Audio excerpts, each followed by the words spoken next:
Golf Smarter, number 586, published on April 4, 2017, is brought to you by DraftKings.com. Now, the stage is set for the first major of the year, and it all begins this Thursday in Augusta, Georgia. To celebrate, DraftKings.com is hosting a free fantasy golf contest with $100,000 in total prizes that could be yours. Golf is just too difficult of a sport to handicap over an entire season, which is why taking advantage of a one-week fantasy golf at DraftKings is perfect. Because fantasy golf on DraftKings.com is just so easy to play. All you have to do is pick 6 golfers before the tournament tees off this Thursday morning, April 6th. Then sit back and follow the action live.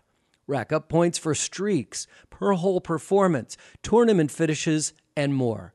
And when you outscore your competition, you win. You really can't get deeper into the major than this. Millions of fantasy sports fans have experienced the excitement of DraftKings, so why don't you? It's your turn. And if you're not sure which players to pick, then listen to last week's episode of Golf Smarter with the Tour Junkies live from Augusta, because they laid out the most interesting and compelling draft picks for this year's Masters. Remember, the Masters starts this Thursday morning, so hurry to DraftKings.com now. Get free entry in the $100,000 contest with the promo code GolfSmarter. That's one word, GolfSmarter, to play for free for your share of $100,000 in total prizes, only at DraftKings.com. Eligibility restrictions may apply. See DraftKings.com for details. And stay tuned to the end of this episode for a very important announcement that will impact every Golf Smarter listener, whether you're a premium subscriber or not. This announcement will please you. Phil Mickelson's coach says if you practice what you're terrible at, you'll get a lot better quicker. This is Golf Smarter, sharing stories, tips, and insights from great golf minds to help you lower your score and raise your golf IQ.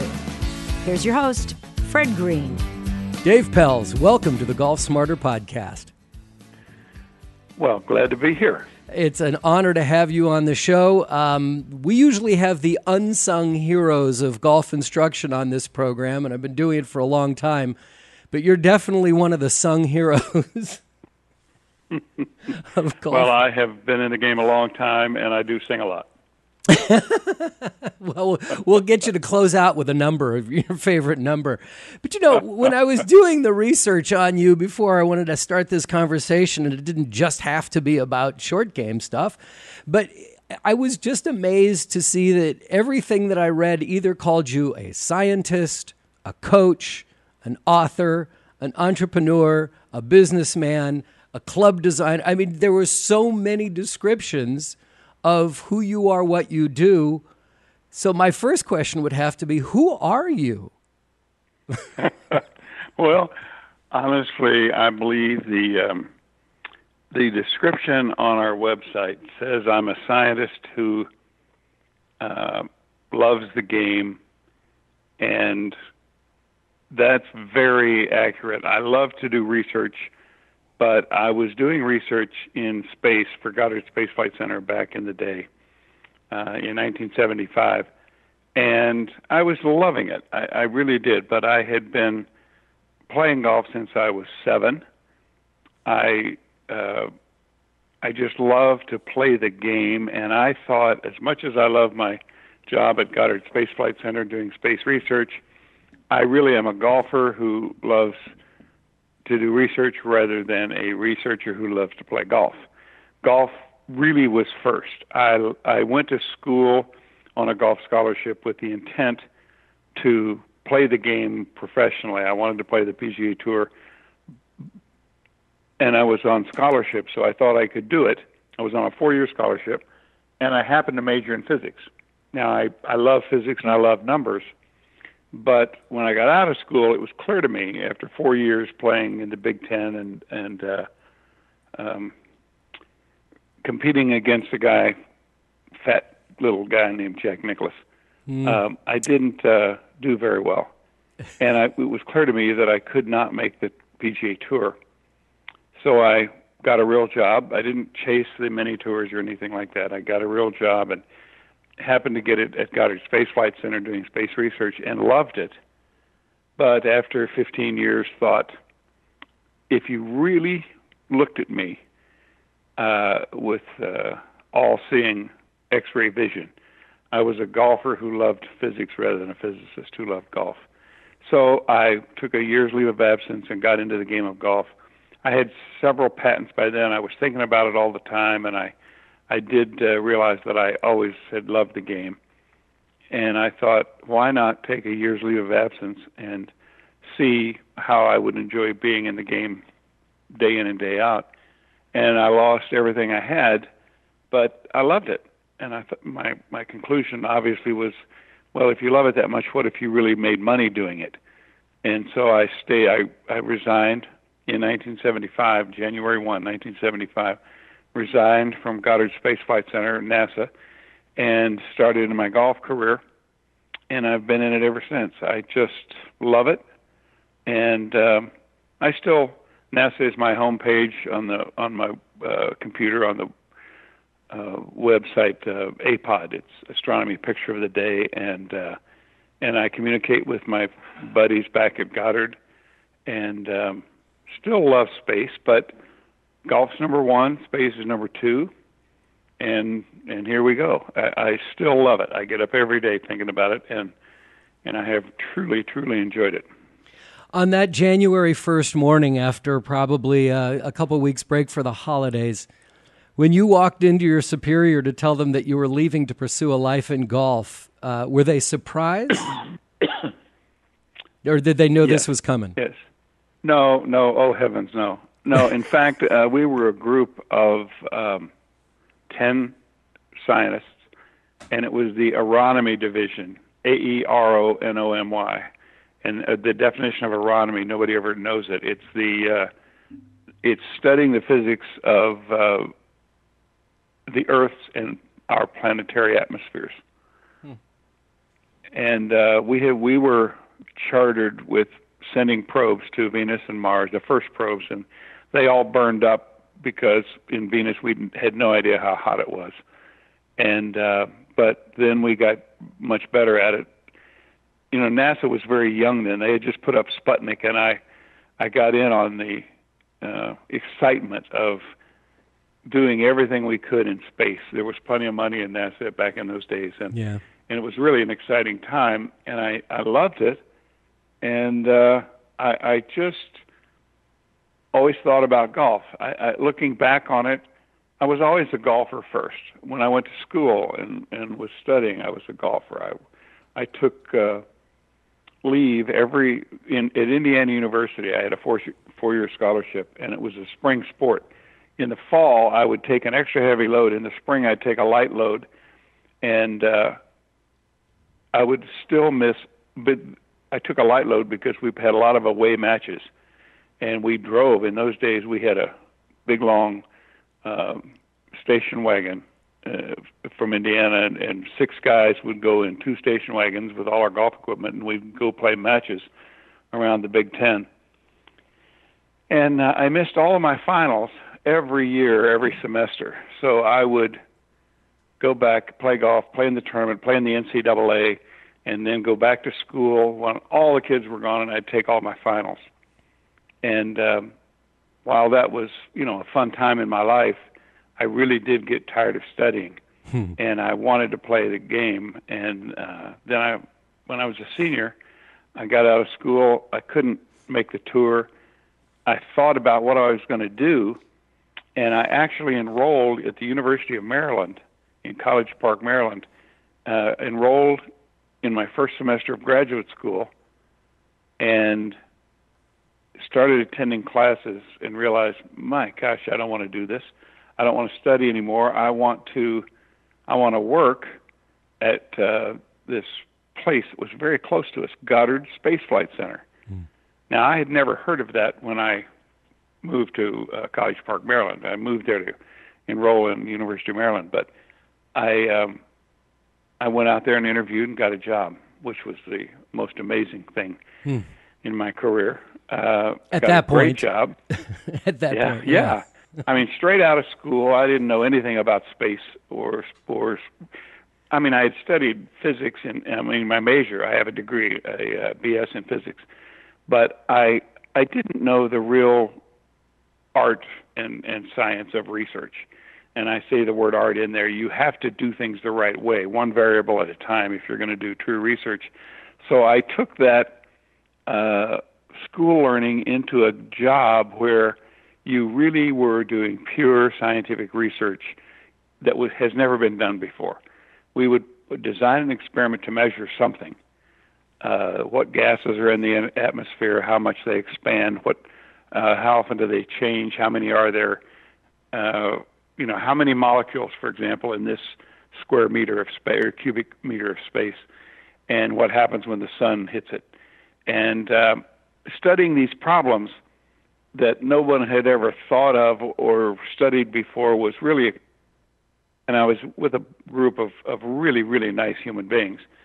And when I started telling you this story, I said there were 10 of us, and our division chief was a golfer. He was he loved to play golf. He was terrible, but he loved to play. And we would go places and give scientific papers and play a round of golf. And then in my later years, I became I said I was a 15-year career.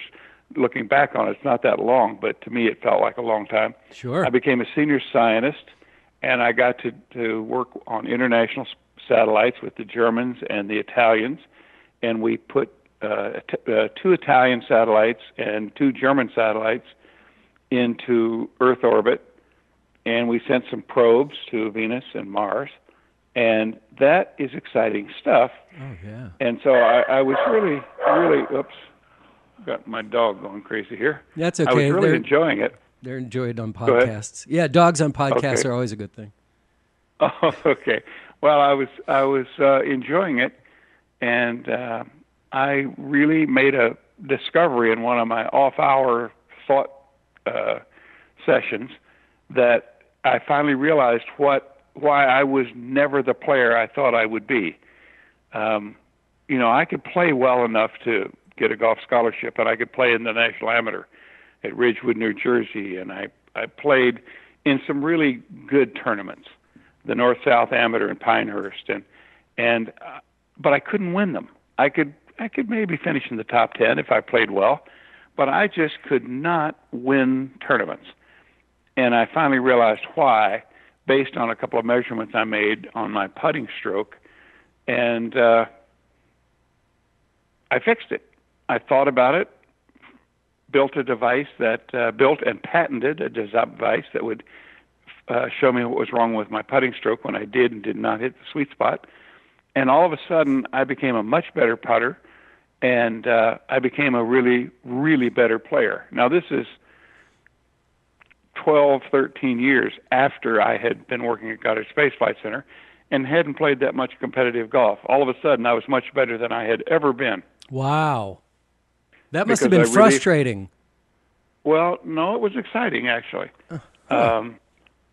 It was a startling event, but all of a sudden I realized what I'd been doing wrong. And when you realize, look, I've taken 50, 100, I don't know how many lessons from PGA professionals, and I had tried my heart out, and I'd never gotten any better. Everybody told me I had to do this or that, or, they all worked on my swing, and it wasn't my golf swing at all. It turned out to be my short game and putting stroke that was my problem. It was really my putting stroke. And then I started doing research in the game while I was at Goddard, and I'd stay up really, really late doing some testing and some research. And I got the patent on this device, and some businessmen in the area, all of a sudden, now Pelz I was a medalist in the Maryland State Amateur that next spring. And they said, what's happened to you? And I told them, and it was a cute little story, and they said, look, if you ever want to get into the golf business, we could sell it. We could take your patent and sell 1 million of these devices. Because it was a thing I stuck on my putter that made me learn to make a better putting stroke. It made me learn to hit the sweet spot of the putter every time. And nobody had ever told me I was missing the sweet spot. Nobody can see that. In fact, there's probably not anybody in golf that had ever used that as a lesson result, any pro, any teacher, because it can't be seen. No one before I developed this device had ever come to that conclusion about any golfer. So it was interesting. And I thought, well, I love golf. Why not? I talked to my boss. I said, could I take a year's leave of absence and not lose my longevity, my retirement, and all those things?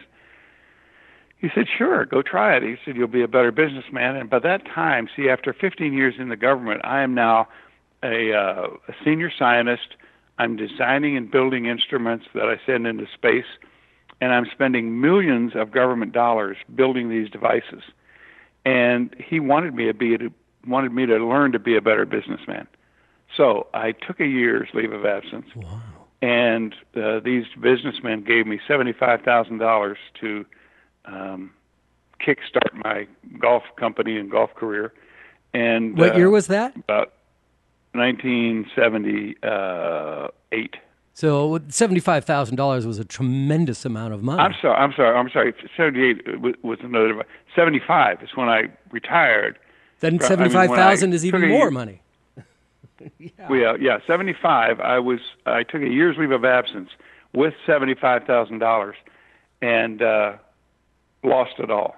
In 10 and a half months, I lost it all. Oh.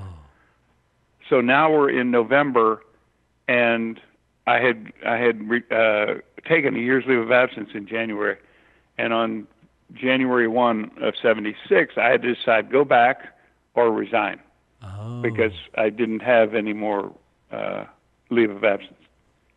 I had no loss of retirement, no penalties. I could fully go back to Goddard, and I just had enjoyed. I talked to my wife and said, look, if I enjoyed losing money this much, what if I made money? Because I thought, I'm an optimist. Clearly. Plain and simple. I'm an optimist. Yeah, I thought I could do it. And I, mid-November, kind of made that decision, and December thought about it, gave myself a month, talked to my parents. They both said I was crazy, and they advised me not to do it. And in fact, my dad got mad at me. He did not talk to me. He did not. He was so proud that I was a NASA research scientist. He did not tell his friends for 5 years that I had left NASA and was on my own in golf. Wow. Did that have an impact on your relationship with your dad? Oh no. Good. He was good. He that didn't affect that at all. But I mean, it's only because I laughed at it. I thought that was a silly thing to be ashamed of, that I had resigned my government position and sure. gone into golf because I loved golf. He was a golfer, for heaven's sakes. He taught me the game, and we still had a good time. So that was not a problem. But the problem was I didn't have any money. So I mortgaged my house and both cars. And this is where it gets into being, you guy probably really is crazy. I mortgaged my house and both cars and lost it all in 76.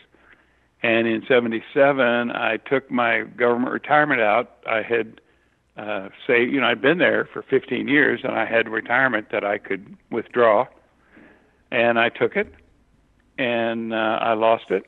And in the fourth year that I was out on my own, by then I had done a lot of research, and I had begun to understand the game better, how important the short game was and what I was measuring.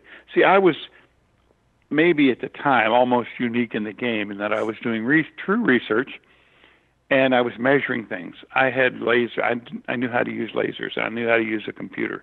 And back in those days, nobody else in golf did. No. Golf was very artsy, and I went to every company, every major company back then.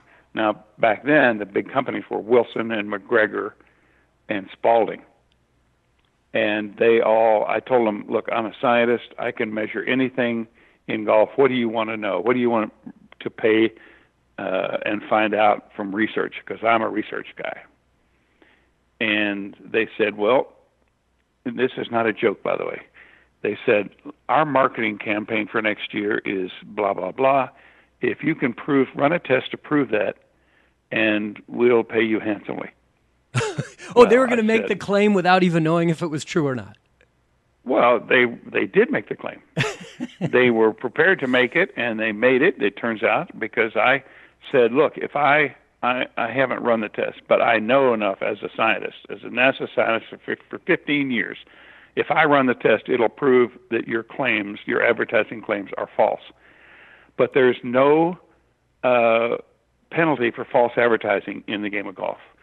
You know, there are 5 companies that right now are claiming the longest ball. Sure. There are 10 companies that claim the longest driver. And there are all kinds of misstatements in golf that nobody ever researches, nobody ever proves. When I got into the game, there was no research in the game of golf.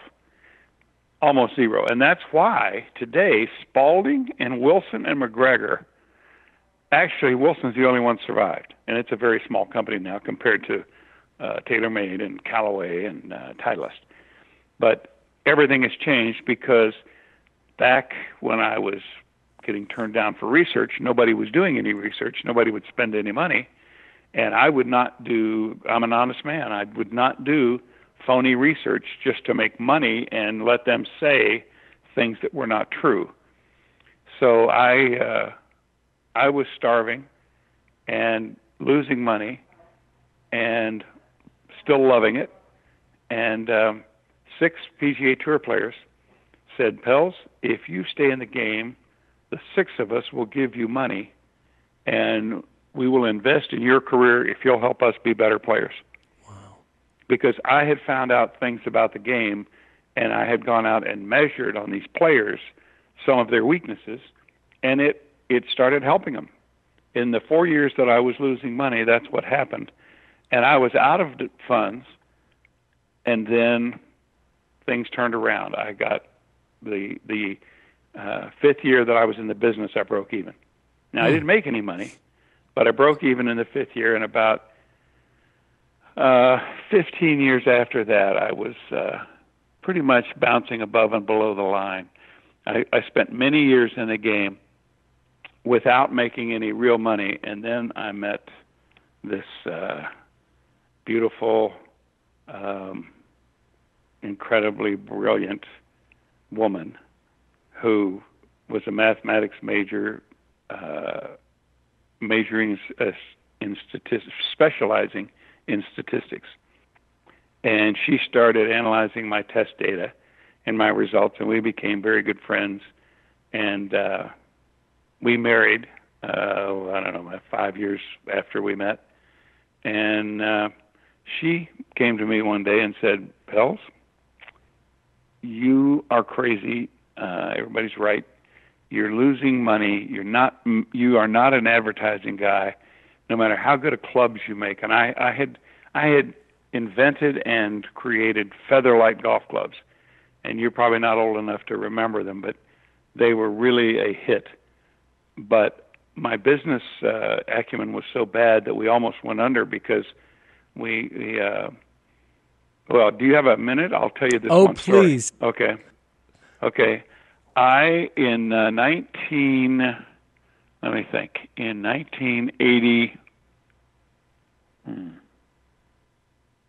1985, I developed Dave Pelz Featherlight.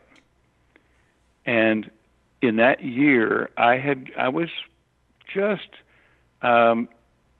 profitable with my company by, I don't know, $20,000, $30,000 at the end of the year.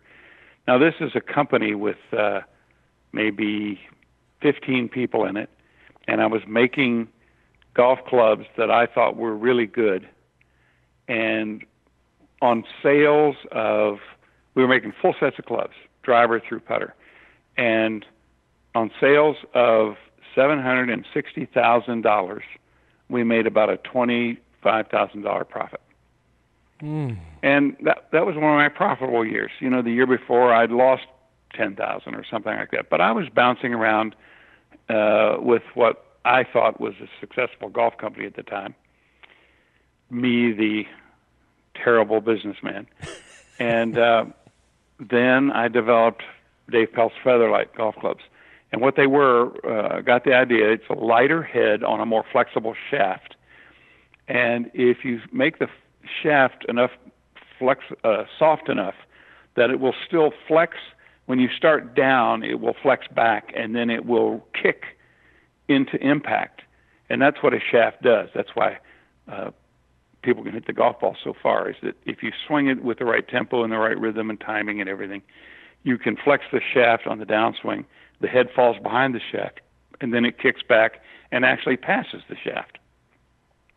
Well, if you do that with a lighter head and a more flexible shaft, you can swing faster. For any given swing, you can swing faster if you have a lighter club in your hand. And that was the principle that I developed in Featherlight. And I tested some tour players that I knew well by then, and they all hit the ball further. In fact, I tested 50 of them, and all 50 ordered my clubs. Of course, they wouldn't have been paid for them because I didn't have any money. But they liked the clubs. They hit them farther. And, I don't know, I can't remember how many, 12 or 14 actually played the clubs on tour at the start of the year.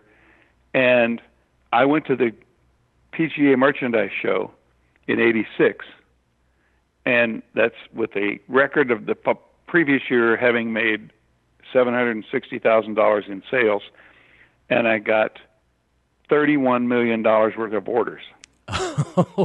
Now you're a good businessman. Now, at that point, yeah. Now I'm a big success. Okay, great. Everybody loves Dave Pelz Featherlight because you can hit the ball further. Mm-hmm. Everybody that tried it hit them further. Okay. Now, at the end of '86, I am destitute because when you try to move a company from $760,000, which is $750,000, $750,000 of $1 million, right, to $31 million, yeah, in 4 or 5 or 6 months, it's just awful. You can't do it.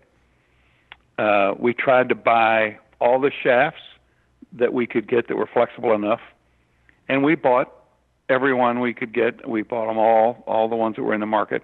And in fact, they tried to give us a lot of shafts quickly, and they started breaking.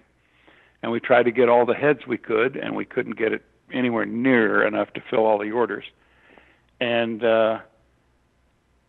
in the, I guess, publicity, in the ancillary publicity, where everybody was going kind of crazy over Dave Pelz Featherlight clubs, the big companies already had shafts, and they already had heads, and a lot of them.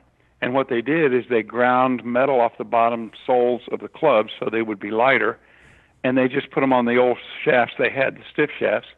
And there was Lynx Light and Penny Light and McGregor Light and all kinds of light because they were copying Pelz Light. And I trademarked the name Featherlight.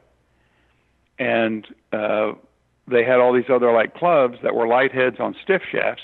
And now when golfers swung, the lighter heads would not flex the stiff shafts on the downswing, and they wouldn't kick, and they hit the ball shorter.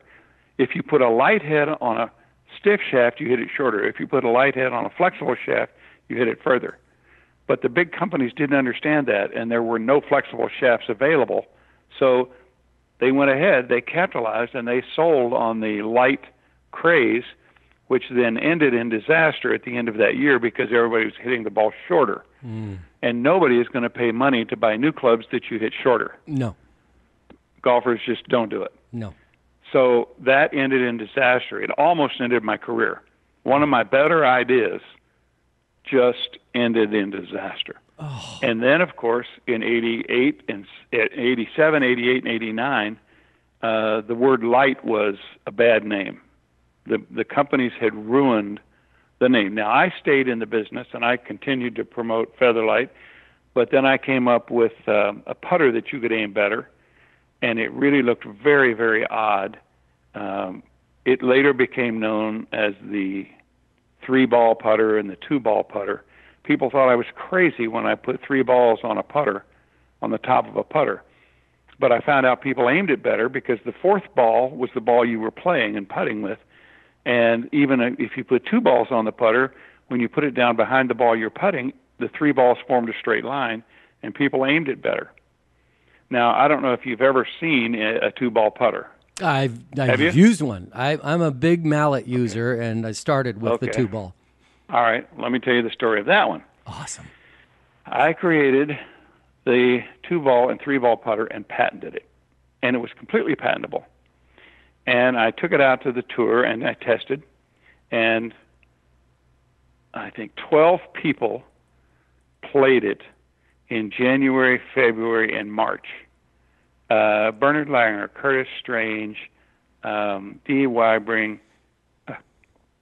I could go back and get the list, but I can't remember. There were a bunch of players. We go into the Masters, and there are 12 players playing on tour. 9 of them are in the Masters. I mean, they're good players. And so on Wednesday of the Masters, there's a sign in the locker room. Pelz putters are outlawed, cannot be used in the Masters this year.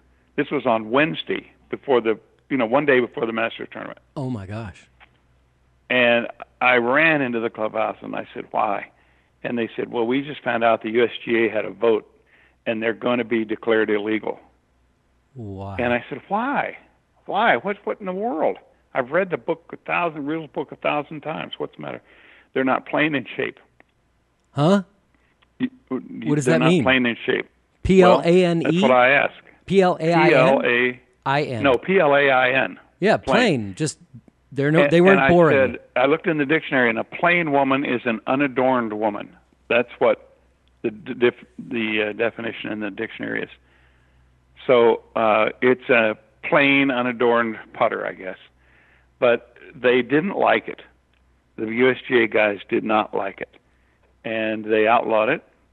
And I went in and talked to them, and they said, look, it's just not plain in shape. I said, well, tell me, what do I have to do to modify it to make it plain? They said, well, we can't tell you that. You have to do it yourself, and then we'll rule on it. Oh. You see, the truth is it's easy to say no. They did not want innovation in the game. And if they say no, nothing happens. Nobody, I didn't have enough money to sue them. I went to there was actually an article in Golf Digest that was erroneous that said I sued them. I never sued the USGA. I was thinking about suing them. I went to an attorney, and he told me for $40,000 up front, he would sue them on contingency. But I didn't have $40,000. I hadn't made a dime in the game.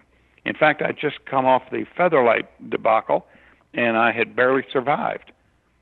So I just said, if you're going to outlaw my putters for no reason, then I'm getting out of the game. I'm gonna quit designing clubs. I'll go make a living another way. And of course, in my despondent attitude, my wife said, look, why don't you teach the game? You've got more research on the game than anybody. You know more about the game than most. So I found out, well, there is a market.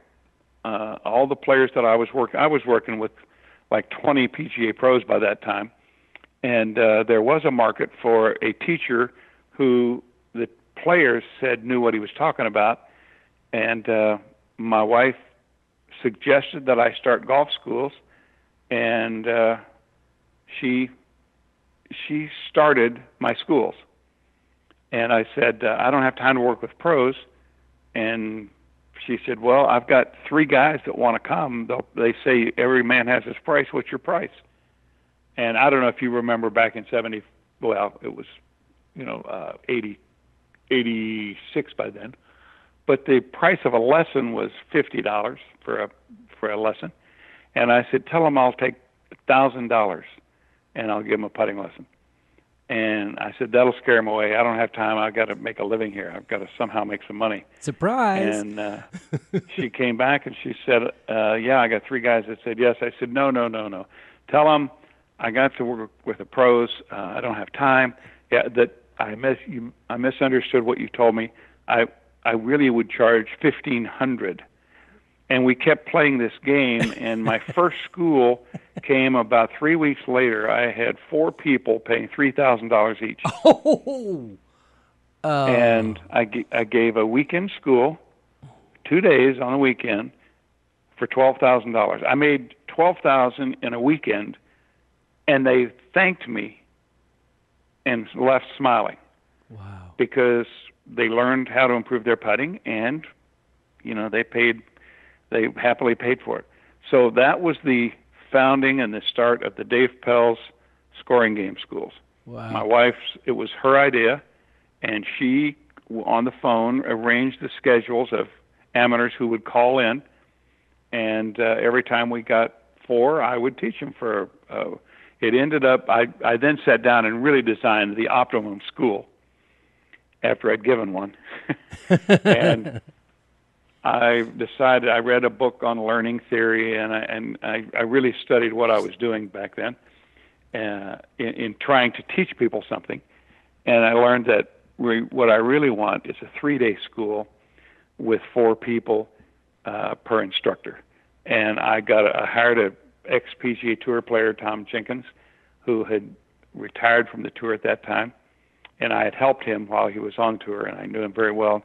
He came, and he and I gave golf schools, and we'd teach 8 people for 3 days, and we'd charge them $4,000 a piece, and we'd make $24,000 a weekend, and it was a pretty good deal. Yeah, I'd say so. I made some money. Everybody paid in advance, no bad debts, no business to worry about. My wife collected the money.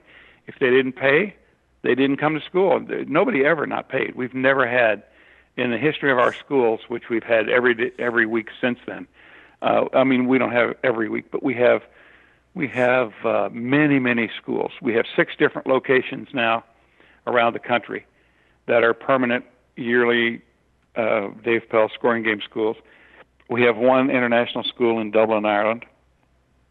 We've made a lot of money teaching the short game and putting, and everybody has, we have if you do the surveys, Golf Digest and Golf Magazine have both run surveys, which put us among the top schools in the world, and we don't spend any on advertising. It's word of mouth. We do have an ad in Golf Magazine because I write for them, and instead of taking cash, I take the ad. Oh, good. Because they'll give me better value. But if I had to pay for the ads, there would be no golf schools. I mean, back in 2009 to 11, if you remember, the country went into an almost depression. Mm-hmm.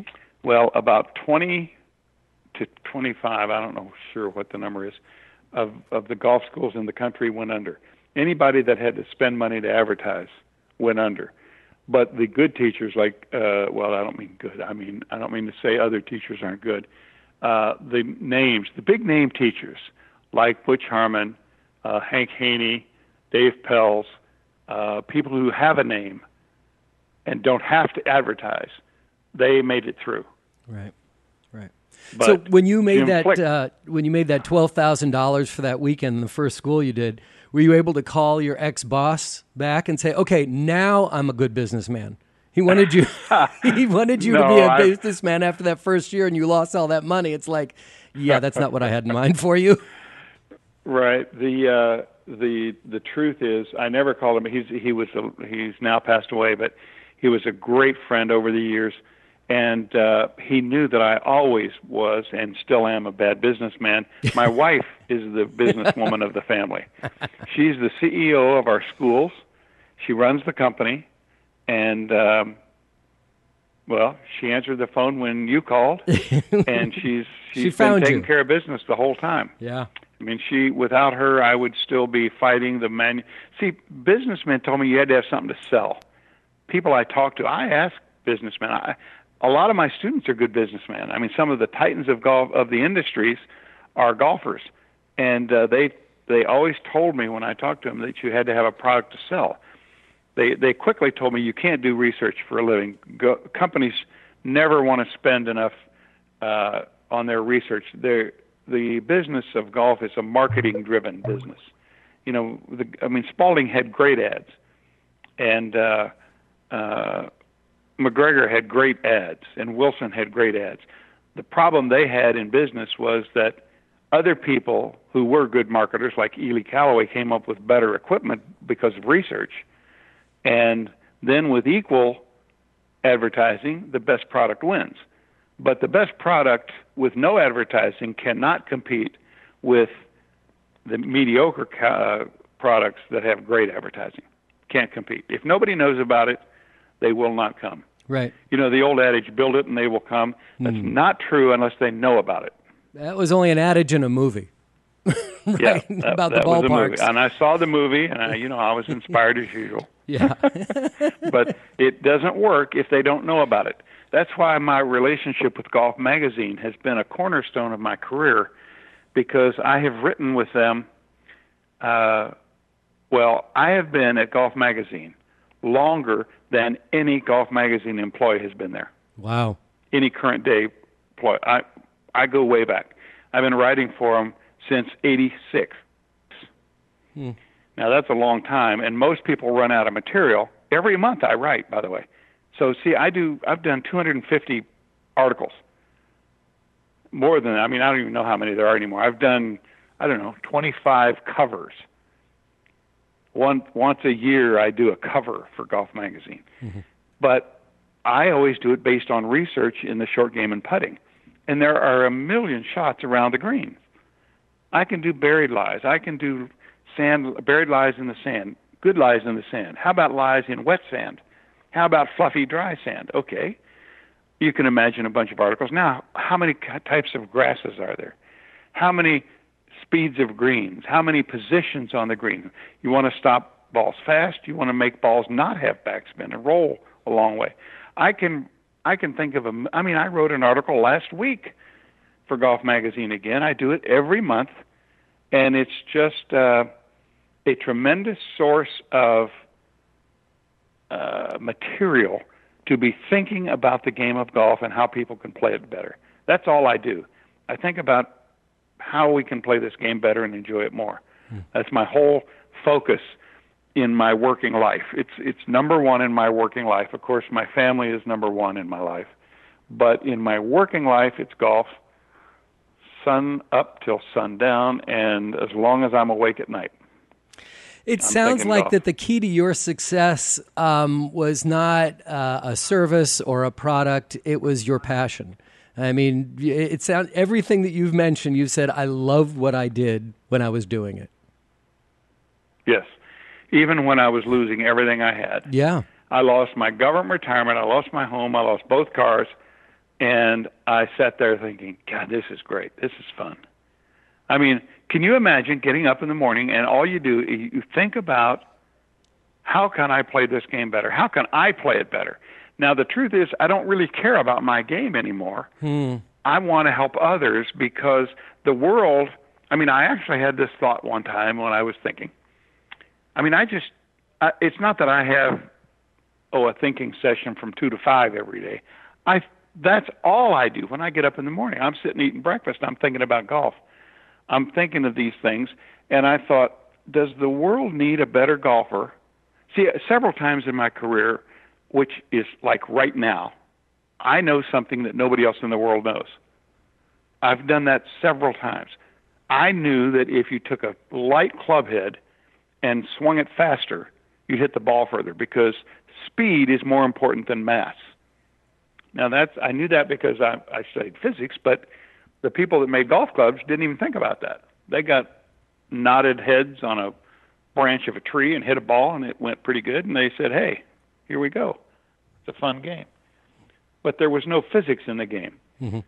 Now, by the way, Featherlight was not a success commercially. It was a failure. But that was '86. In 2001, 15 years later, Callaway golf clubs had the same weight heads as Dave Pelz Featherlight. They had the same weight shafts and more flexible shafts, which hit the ball further. Now, the research was correct. The product was correct. It was the supply chain it was your supply chain that was off. Right. We would have been hitting the ball further earlier if my product, if I had been able to deliver the product to the market, but I was not able. Even Callaway comes along and says, this is his research guys found out the old Featherlight concept was right, and they made lighter club heads with more flexible shafts. and they were made out of graphite. Now they have graphite shafts where they can put the weight where they want to, and they can put the kick where they want to, and they can make them more flexible without breaking, and they can even make the swing weights seem the same so they don't seem like odd clubs. And everybody loves them. I mean, that's what, then they got on the kick of more flexible faces. That was all based on research. See, all the modern companies, TaylorMade does a ton of research. Callaway does a ton of research. Titleist doesn't do as much in clubs because their balls carry them. But they do a ton of research on balls. And it's all based on research. I mean, better products with good marketing do succeed in the marketplace. I just never had any marketing or any inclination to even try to market. I mean, I never thought about it. I'm just not a marketing person. Mm-hmm. But by the way, that's the story of how I got from there to here. I'm sitting here talking to you, and I know how to read greens better than anybody in the world, better than anybody in the history of the game of golf.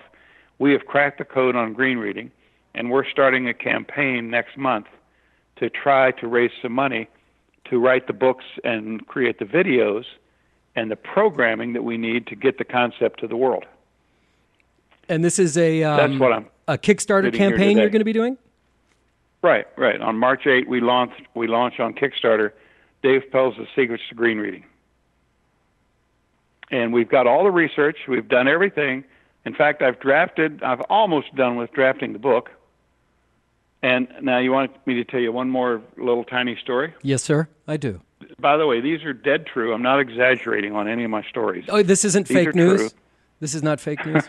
Right, this is not fake news. Well, actually, what you were telling me in the beginning about how the companies were telling you, we're going to make these advertising claims, can you prove it? That, to me, was fake news, right? The USGA telling you that the putter isn't plain enough, that was fake news. You were way ahead of it. Well, it's the guy, somebody told me this, the guy who leads the pack is the one with the arrows in his back.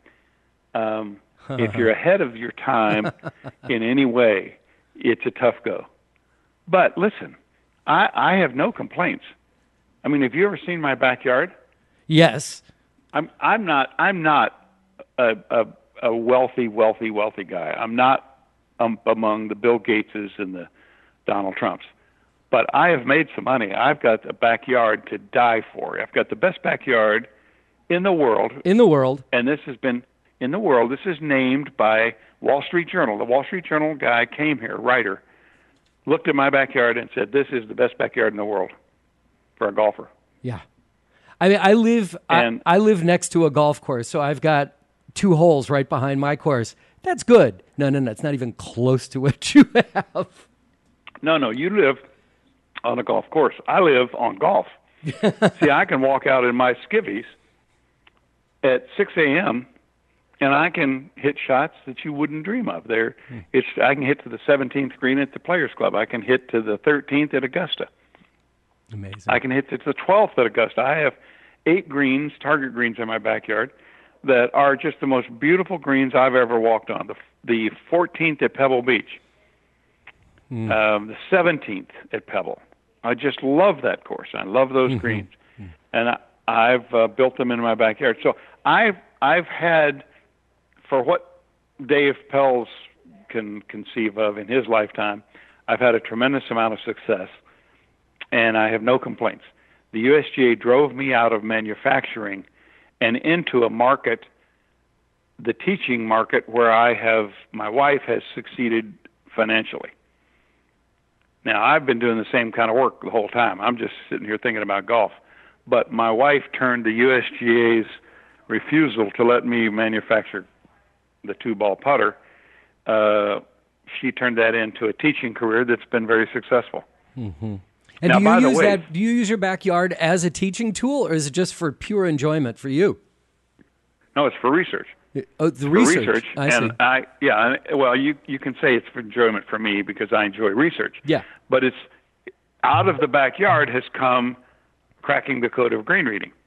Out of the backyard has come ways to hit wedge shots that we teach in our schools that I did not know before I had a chance to just spend hours and hours. I waste no time driving to a golf course because I've got everything in my backyard that you can do on a golf course. I've got a 400-yard range. See, I own 24 1/4 acres. Oh, okay. I've got a 400-yard range. And where is I can this? hit any shot. Are you in Austin, Texas? You're in Austin, Texas. Okay. Yeah.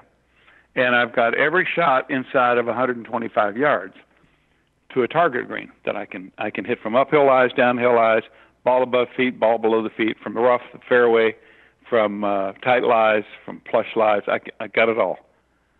Everything you want. And I do it every day. I'm doing stuff out in the yard, having fun, and learning, studying the game. I'm still doing research virtually every day. By the way, the 2-ball putter was outlawed at the Masters. It remained illegal for 14 years until Ely Callaway had a director of research. His name was Richard Helmstetter, came to me and said, "We would like to buy your patent." And I said, "Well, Dick, you're a friend of mine. I'd sell it to you happily because it's illegal. It's been illegal for 14 years, but I wouldn't do that to a good friend." And he said, "Well, I don't care about the legality. I think we've got a design of a putter that reads on your patent, and we'd like to buy it. And this is another detail that is true, but it's a little known detail in the game.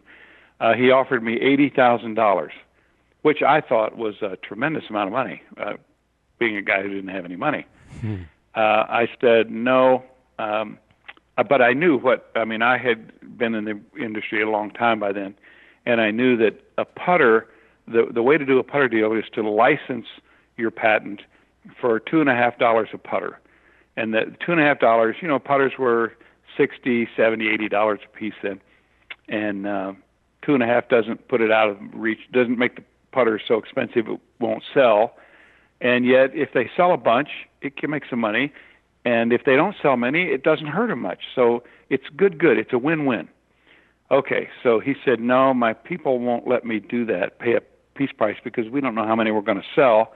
He said, he hung up the phone, called me back a week later and said, look, I talked to the board. They'll let me pay you $125,000. I talked to my wife, and she said, no, we don't want that. We want $2 a putter.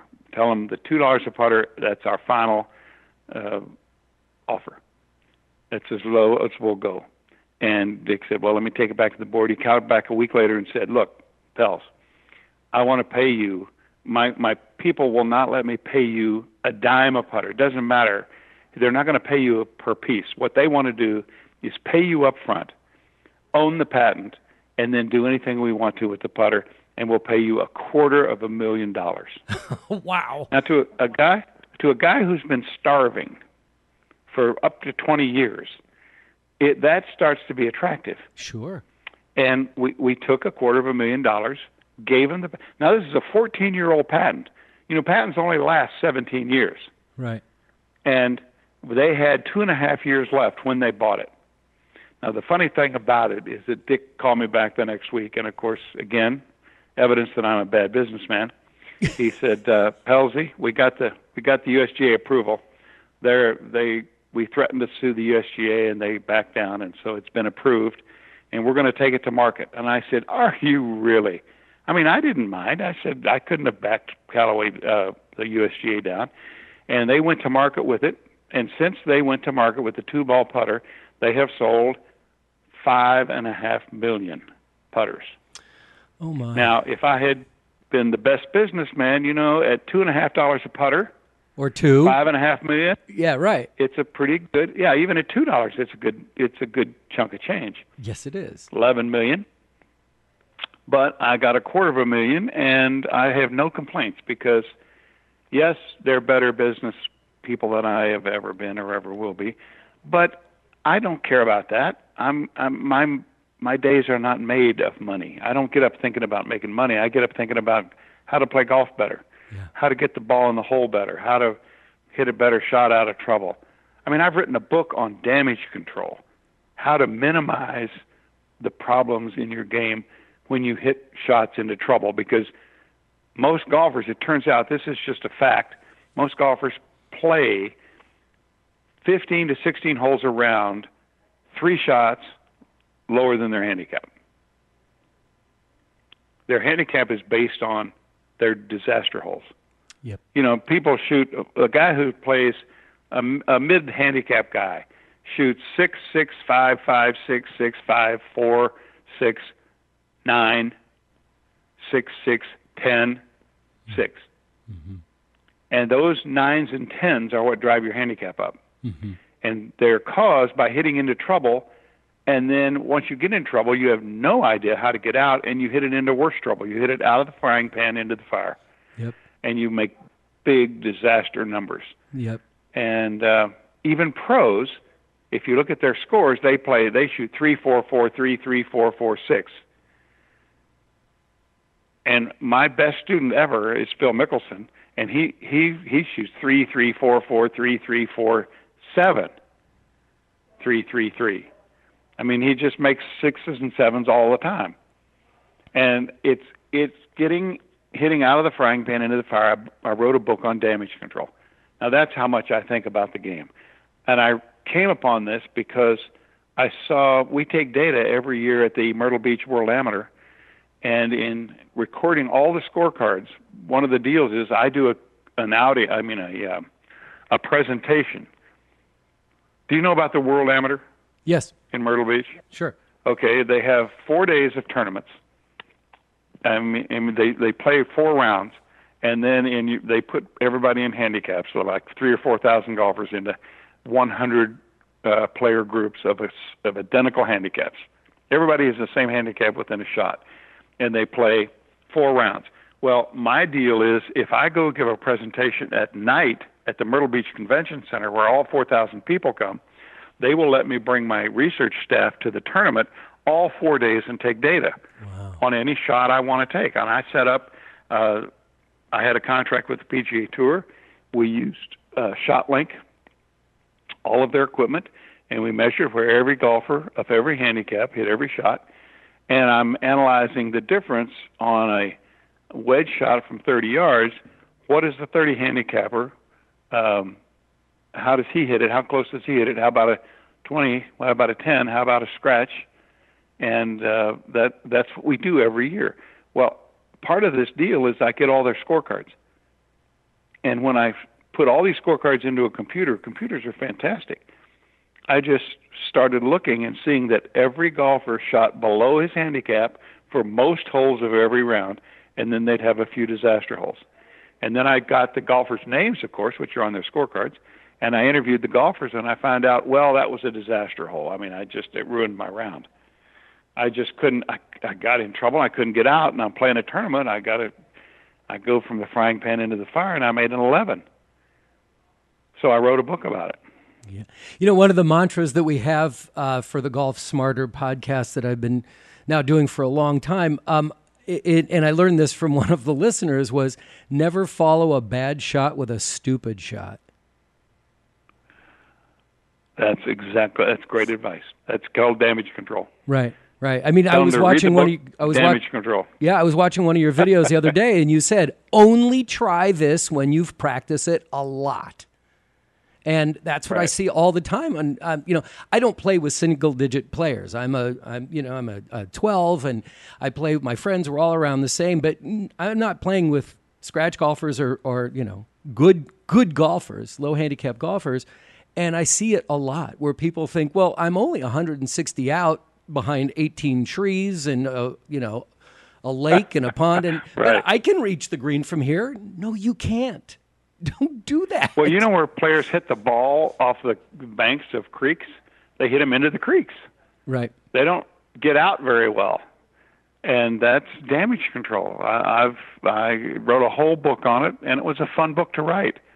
It's really true. I have actually went out in preparation for this book and caddied for some guys and guided them in how to hit this shot back into the fairway. Because if you hit the shot back into the fairway closer than you would normally have been on the first shot, let's say your first shot is bad and it goes into the bank of a creek. If you hit it out of this bank to a place where it's closer to the green than your first shot, then it should cost you less than a whole stroke. Mm-hmm. because you're further than you would have been if you'd had a perfect drive. And in fact, it averages out to be about 0.7 of a shot. If you really look at a good pro, when he hits a shot into trouble, it only costs him about 0.7 of a shot. It doesn't cost him a whole shot. Mm-hmm. But an amateur, when he hits it into trouble, it could cost him 5 shots because he hits it out of trouble into worse trouble, and then out of there into worse trouble yet. Right. It gets so frustrating. You know, I've done nearly 600 episodes of this podcast in 12 years. And in that time, like I was telling you before, the unsung heroes of golf instructors, I talked to all kinds of instructors really focused on game improvement. How does the amateur weekend golfer like myself get better, you know, by improving their headspace and their shot selection, things like that. But I've also talked about aim point putting, instinct putting, banana putting, extraordinary putting, Zen putting, and the list goes on. And every swing mechanics teacher I interview says, I've discovered the secret to Ben Hogan's swing. I mean, there's so many different messages out there that can make it so confusing for all of us, especially the mid-high handicap golfers. Right. And so Yoda, what advice? Well, how many guys have told you how to read greens based on physics? I think aim point may have been the closest thing to it, and I don't even know if that considered physics. I mean, you were doing advanced metrics before they even knew what advanced metrics was, and now it's permeated every sport, that they take the research and the numbers and grind them out and say, you know, you would really improve if you just did this. You were way ahead of the curve. That's right. You know, well, the PGA Tour created ShotLink after we worked with them for several years, and they found out what I was doing on my own, walking the courses, charting the games of the players that I worked with, and those players were improving. The Tom Kites and Andy Norris, they started winning U.S. Opens and started winning major tournaments because I could measure where they were weak, and we could fix their weaknesses. You don't get better by improving your strengths. You get better by improving your weaknesses. That's what kills you in golf. Absolutely agree. Your good shots, you can spend, you know, it's the law of diminishing returns. If you really think about it, if you practice what you're already good at, you can practice a long time and only get a little bit better. If you practice what you're terrible at, you can get a lot better quickly. And that's my mantra that I teach. I say, take your weakness and make it a strength, and you've made a major change in your game. Now, that's hard to do, but especially it's hard to do if it's a full swing thing, because, I mean, you and I can practice all day, every day for the rest of our lives, and we'll never drive it like Dustin Johnson. We don't have the bodies, we don't have the strength, we don't have the athletic ability. We just can't drive it 330 yards straight down the middle. But you and I can chip it in when he's chunking it. Hunter Mahan's one of the best ball strikers ever, and he just he was a poor chipper, and he kept hitting them fat, and it just has ruined his game so far. I hope he makes it back, but he's struggling. He's been struggling for years. Tell me one more time about this Kickstarter campaign, because I want to make sure. Kickstarter, I want everyone to know what it is and where to go find it and when it's going to be available. Do you have that information? All right. May 8th. That's a month from now about. Of 2017. And yep. It's only available at pelzgolf.com/green reading. Now, that's a URL that you log on to, and it'll take you directly to Kickstarter. Okay. And Kickstarter is a company that is helping us promote this campaign. To what I want to do with the money is write the book, pay the programmers to do the graphics, three-dimensional graphics that allow you to see what you're doing wrong, why what you're trying now will never work, and to shoot the videos that will be required to show you how to do the new green reading technique. It's simple. It takes about the same time as the normal golfer on a green, but it's more accurate, and it's based on physics and the green conditions rather than some theory that that somebody thought up. People use plumb bobs. They squat down. They look low to the ground. They try to sense the side slope that their ball is sitting on with their feet, or they put their fingers out in front of their heads and try to guesstimate the break. What we're doing is saying, if you do this 1, 2, 3, 4, and I'm not allowed to tell you what it is because Kickstarter people are going to be the first people that know. They're going to get the first books and the first videos and the first on-course guides. That's what we're doing, is making a package. It's a book and and many videos and an on-course guide that will show you. And you read this book, and I promise you'll read greens better and make more putts. That's the whole project in a nutshell. It's encompassing about 10 years of our research. It's taken us a long time to crack the code, but we finally understood why the old system didn't work. The old system of looking at the side slope your ball is sitting on. Listen, do this for me. Imagine you're behind your ball and you're looking past the ball towards the hole. Okay, that's the ball hole line. Mm-hmm. All right, you got it? Mm-hmm. Now just imagine that you're on a tremendously sloping green. If the right side of the green is higher, the left side is lower. So you're looking at a right to left side slope. Okay. You got it? Yep. Now you're going to read how much the putt's going to break.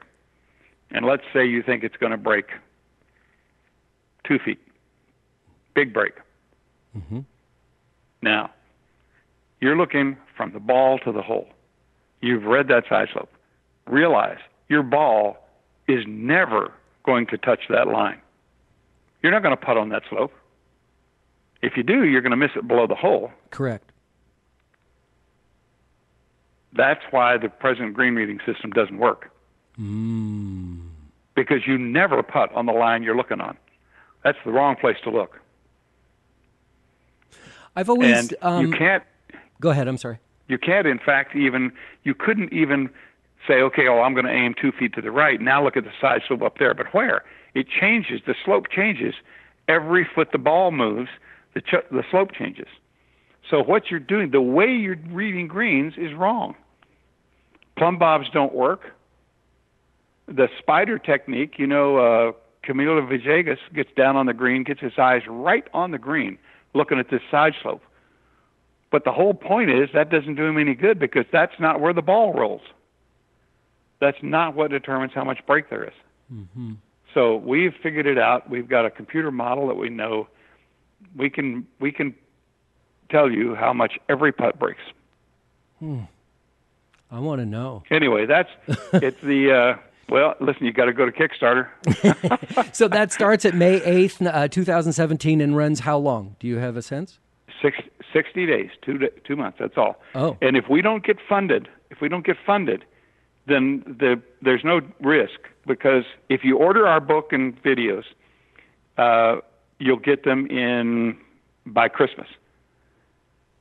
We've done enough work that we're confident that we can get them out by this Christmas. If not enough people do this, then you all get your money back. You can't lose. You either get the book and the videos, or you get your money back. You can't.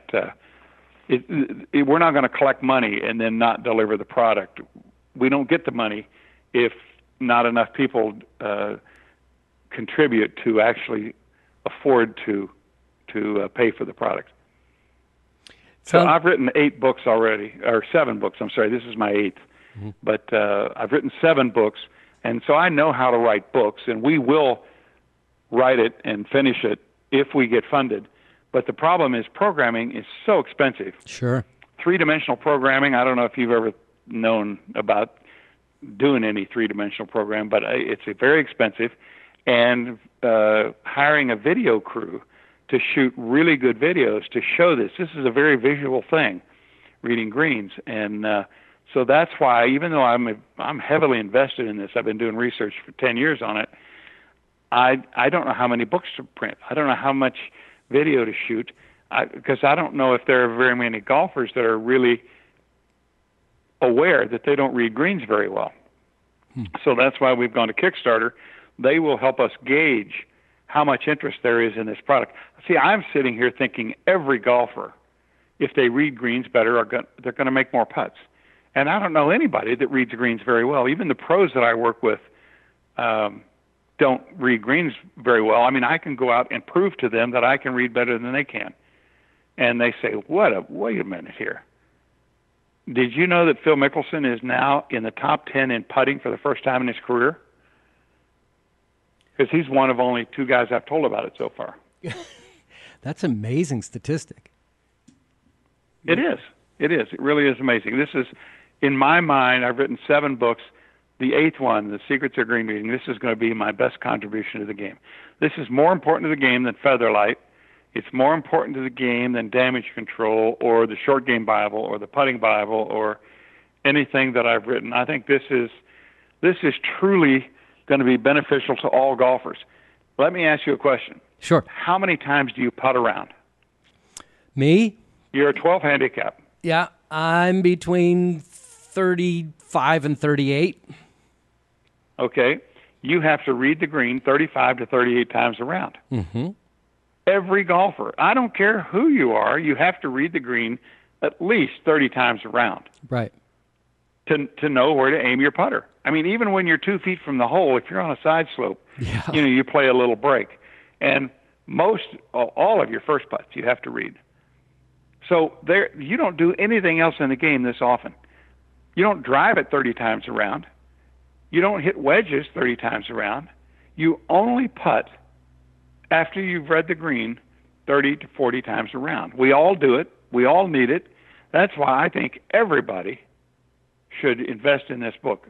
What I'm asking you to do on Kickstarter is pre-order the book. That's all. You place an order, it's $79 for everything, the book, the videos, the on-course guide, and you'll get the book in December. You'll get the whole package in December. That's what we're asking golfers to do. And we're hoping that we need at least 210,000, 212. That's what we've got a budget that it's going to cost us $212,000 to do this for a minimum number of golfers. Now, I hope more golfers will order, but who knows? But if we don't get 212,000, then they send every penny back. We don't get a dime, and that's fine with us. We're not trying to con anybody here. We're just trying to get the concept packaged and out to golfers so they can putt better. And I just want to remind everybody in the Golf Smarter community that when you do sign up for this Kickstarter campaign, make sure that you tell them that you heard about it on Golf Smarter. I just wanted to let them know, you guys know that we've got an active community that's supporting what you're doing. Perfect. Let's wrap this up. This has been a remarkable amount of time to share with you, and I really appreciate. I loved hearing your history and how you got to this point. Thank you very much, and I wish you all luck. Now, this coming weekend, the Masters. You want to make any predictions? Don't bet against Phil.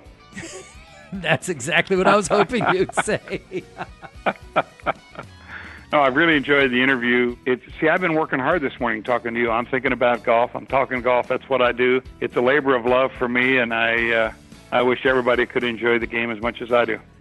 And I think that listening to what you just said will enhance our appreciation of the game. Dave, thank you so much for this time. And I will be back in touch with you that once the Kickstarter campaign gets going, we'll bring it back to talk more about it if you'd like. Perfect. I look forward to talking to you. Thank you so much, Dave. Be well. You bet. Bye-bye. Okay, I love doing this show because of moments like that. And I'm really happy that I'm doing this show and making this announcement. As of this episode, Golf Smarter Premium Access has been discontinued. To all of you who have stepped up and were a paid subscriber of Golf Smarter, whether it was our original effort with members only or joining Premium Access, I can't thank you enough for the support. What it means is that every episode of the Golf Smarter podcast archives dating back to 2005 are available to everyone. If you'd like to see what there is for you to hear, go to golfsmarter.com and click on Archives for the entire list of episodes, including the episode number and the date it was published. Also, please note that the free Golf Smarter app is still available for iOS and Android, And each week, it will automatically download the newest episode in the background for you to hear whenever you're ready. If you have any questions or comments, please write to Fred at golfsmarterpodcast.com or click on the Hey Fred button at golfsmarter.com.